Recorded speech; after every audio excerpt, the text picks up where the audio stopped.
हामीमाथि बदनाम गर्ने सहित हत्या गर्ने अनि हाम्रा विरुद्ध हुक्ने कथित बुद्धि।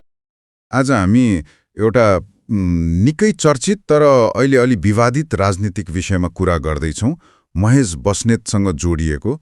यो अलि गम्भीर मुद्दा हो र यसमा आएका जानकारीहरूलाई अलि गहिरिएर हेरौँ है त। खासमा के हो घटना, अहिले कहाँ पुग्यो अनि यसको महत्त्व के होला, हैन? त्यही केलाउने प्रयास गरौँ। सुरुमा त महेश बस्नेत चिनिहाल्नुभयो होला धेरैले, नेकपा एमालेका नेता हुनुहुन्छ। नेता अनि पूर्व मन्त्री पनि। भक्तपुर क्षेत्र नम्बर 2 बाट सांसद हुनुहुन्छ उहाँ।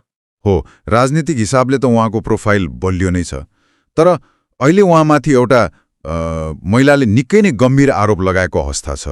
हो, आरोपहरू साँच्चै गम्भीर छन्। बलात्कारको कुरा छ, अनि पछि गर्भ रहेको थाहा पाएपछि जबरजस्ती गर्भपतन गराएको भन्ने पनि छ। अनि प्रमाण मेटाउन खोजेको आरोप पनि थपिएको छ, हैन? त्यो पनि छ। स्रोतहरूले के भन्छन् भने यो सम्बन्ध अलि लामो समयदेखि नै थियो रे, तर पछि गएर यस्तो जटिल अवस्था आयो। यो कहिलेदेखिको कुरा हो खासमा? यो विवाद 2079 सालतिरबाटै सथमा आएको देखिन्छ। पीडित भनिएकी महिलाले काठमाडौँ प्रहरीमा उजुरी पनि दिनुभयो, अनुसन्धान पनि भयो। अनुसन्धानै भएको हो, तर पछि के भयो भने जिल्ला सरकारी वकिल कार्यालय छ नि, जसले मुद्दा चलाउने कि नचलाउने फाइनल गर्छ, त्यो कार्यालयले चाहिँ 2081 सालमा आएर प्रमाण पुगेन भन्यो। प्रमाणै पुगेन? प्रमाण अपुग देखियो भनेर मुद्दा नचलाउने निर्णय गर्यो रे। अनि फाइल चाहिँ तामेलीमा राख्यो।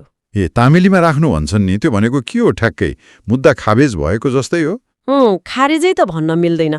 तामेली भनेको चाहिँ अहिलेलाई प्रमाण नपुगेकोले प्रक्रिया अगाडि नबढाउने भन्ने हो। तर पछि कुनै नयाँ प्रमाण आयो भने हैन, वा माथिल्लो निकायले हेर्नु भन्यो भने फेरि अनुसन्धान हुन सक्छ। एक किसिमले होल्ड गरेको जस्तो भन्नुस् न। भनेपछि सम्भावना चाहिँ बाँकी नै रह्यो। हो, बाँकी रह्यो। अनि त्यही भयो पनि हैन त? मैले सुनेअनुसार पीडित महिलाले त हार मान्नु भएन नि? मान्नु भएन। उहाँले त्यो सरकारी वकिलको निर्णय चित्त बुझेन भनेर पाटन उच्च अदालत जानुभयो, रिट दायर गर्नुभयो भन्छन् नि। रिट? त्यो तल्लो निकायको निर्णय विरुद्ध माथिल्लो अदालत जाने प्रक्रिया हैन? हो, त्यही हो। सरकारी निर्णयमा चित्त नबुझे न्याय माग्ने एउटा बाटो हो रिट। अनि अदालतले के भन्यो त? सुरुमा त दर्ता गर्ने मानेन भन्ने पनि सुनेको थिएँ नि मैले। सुरुमा केही प्रक्रियागत कुरा मिलेन कि अदालतले दर्ता गर्न अस्वीकार गरेको थियो। तर भर्खरै 2082 साल असार 12 गते चाहिँ त्यही उच्च अदालतले रिट दर्ता गर्नु भनेर आदेश दियो। भनेपछि अब चाहिँ मुद्दा अगाडि बढ्ने भयो। हो, यो एकदमै महत्त्वपूर्ण डेभलपमेन्ट हो। अब रिट दर्ता भएपछि त प्रक्रिया अघि बढ्छ। यसको मतलब अब के हुन्छ त? त्यो तामेलीमा रहेको फाइल फेरि खुल्छ? बिल्कुल। अदालतले आदेश दिएपछि त तामेलीको फाइल फेरि खोलिन्छ। अब प्रहरीले थप अनुसन्धान गर्नुपर्ने हुन सक्छ। सरकारी वकिलले पनि आफ्नो पुरानो निर्णयमा पुनर्विचार गर्नुपर्ने हुन सक्छ। भनेपछि कानुनी प्रक्रिया फेरि सुरु भयो? हो, फेरि सुरु भयो। यो मुद्दालाई कतिपय स्रोतहरूले अलि फरक कोणबाट पनि हेरेको पाइयो। यो केवल एकजना व्यक्तिमाथिको आरोप मात्रै होइन, बरु न्याय र शक्ति बीचको टसल जस्तो पनि भनेको पाइयो नि। त्यो कोणबाट पनि विश्लेषण भएको छ। स्रोतहरूले त्यस्तो सङ्केत गरेका छन्।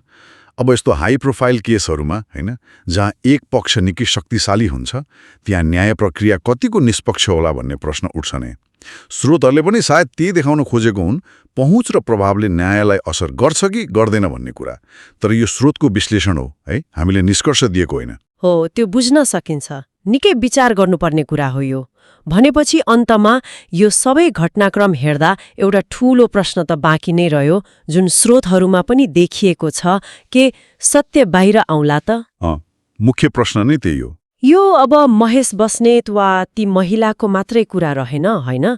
यसले त हाम्रो पुरै न्याय प्रणालीको प्रभावकारितामाथि नै प्रश्न उठाए जस्तो भयो। हो, समग्र प्रणाली र सत्यको खोजीसँग जोडिएको विषय बन्यो यो।